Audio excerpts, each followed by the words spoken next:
পরিবহনের চাপ দিছে।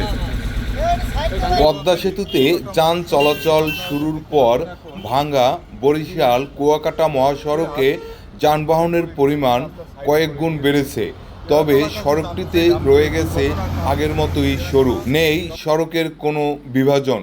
ছোট ছোট গাড়িগুলো চললেও সেগুলোর জন্য নেই কোনো আলাদা সার্ভিস লেন। সড়কের দুপাশে যানবাহন পড়ে যাওয়া থেকে প্রতিরোধে নেই নিরাপত্তা বেষ্টনী, ফলে প্রতিদিনই এভাবে দুর্ঘটনা ঘটে থাকে বরিশাল টু কুয়াকাটা এই সড়কে। এর হাত থেকে আমাদের রক্ষা পেতে হলে 4 লেনের কোনো বিকল্প নেই।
আচ্ছা, আপনি কিভাবে আপনার এই হারাইলেন আর কি?